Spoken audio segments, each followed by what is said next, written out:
शहर से कुछ दूर जीर्ण शीर्ण हालत में खड़ी थी एक भयानक विजय मिल। उसकी दीवारों से कई खौफनाक कहानियां जुड़ी थी। एक भयानक आग की, रहस्यमय मौतों की और भटकती हुई आत्माओं की। एक शाम कॉलेज के चार दोस्त रोहन, प्रिया, अमित और नेहा ने इस डरावनी बातों को छुटलाने का फैसला किया। उन्हें लगा कि ये सब सिर्फ लोगों के डर से गढ़ी हुई कहानियां हैं। सूर्यास्त हो रहा था और ठंडी हवा उनके रोंगटे खड़े कर रही थी जब वो उस विशाल और वीरान इमारत की ओर बढ़े। जैसे ही वो मील के मुख्य द्वार पर पहुंचे, चारों ओर एक अजीब सी खामोशी छा गई। टूटे दरवाजों पर जंगली बेलें कसकर लिपटी थी और अंदर का गहरा अंधेरा उन्हें अपनी ओर खींच रहा था। उनके दिल में रोमांचक के साथ एक अनजाना डर भी घर कर गया था। रोहन ने अपनी टॉर्च जलाई, जिसकी रोशनी में धूल और मकड़ जाल से ढकी विशाल मशीनी जो भी थी वहां पर, वो सब भूतिया आकृति लग रही थी। मील का बाहरी रूप ही अपने अंदर छिपे खौफनाक रहस्य की एक डरावनी झलक दे रहा था। उन्होंने बेहद सावधानी से भीतर कदम रखा। हवा में लोहे की जंग और पुरानी नमी की तीखी गंध भरी हुई थी। हॉल में सैकड़ों मशीनें ऐसी लग रही थी जैसे मरी हुई खड़ी हो, जिन पर कई सालों से धूल जमी हुई थी। अमित ने माहौल को थोड़ा हल्का करने की कोशिश में मजाक किया, पर उसकी आवाज खोखली और बेजान लग रही थी।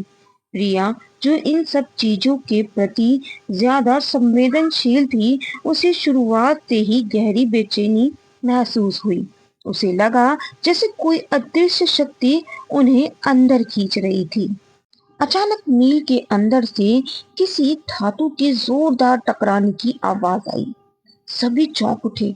अमित ने फिर से मजाक में कहा कि शायद ये कोई चूहा होगा, लेकिन इस बार प्रिया को एक हल्की फुसफुसाहट सुनाई दी, जैसे कोई उसका नाम पुकार रहा हो। उसे पलट कर देखा, पर वहां कोई नहीं था। उसे लगा शायद सिर्फ उसका भ्रम है, या फिर मील की डरावनी कहानियों का असर। दोस्तों ने उसे शांत रहने को कहा और वो आगे बढ़ने लगे। वे आगे बढ़कर बुनाई वाले खंबे में पहुंचे। यहाँ का तापमान अचानक काफी गिर गया। नेहा की नजर एक दीवार पर पड़ी, जिस पर कुछ अजीब से प्रतीक, कुछ अलग ही तरीके के अजीब सी चीज थी। वो किसी प्राचीन भाषा का एक जादुई टोने टोकते वाला मिलता जुलता सा लग रहा था। रोहन ने अपने फोन से तस्वीरें लेने की कोशिश की, लेकिन उसका फोन अचानक ही बंद हो गया।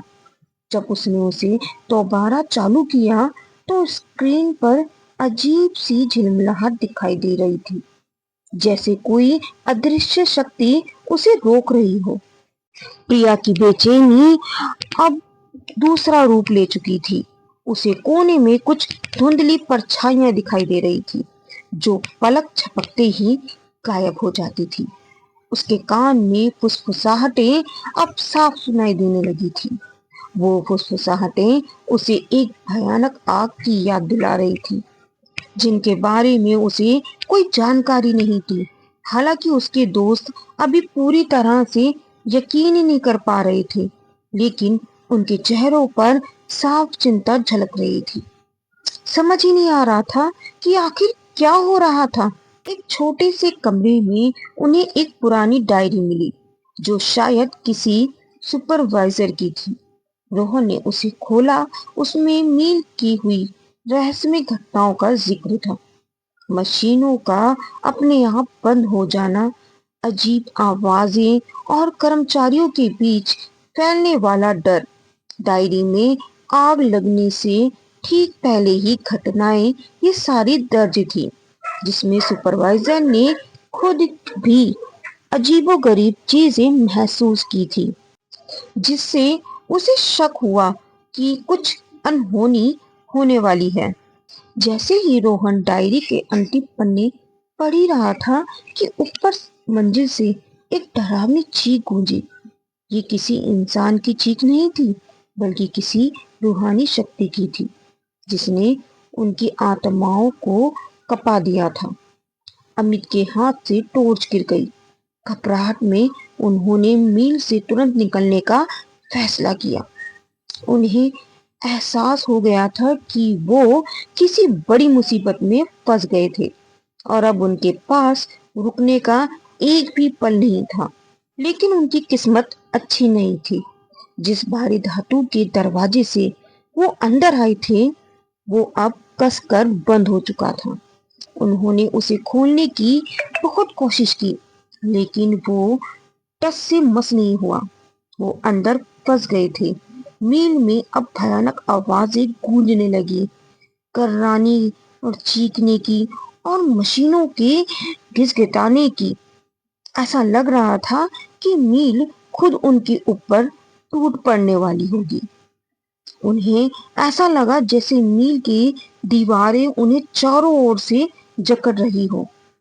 प्रिया पूरी तरीके से डर से कांप रही थी। वो जमीन पर गिर गई और बुदबुदाने लगी।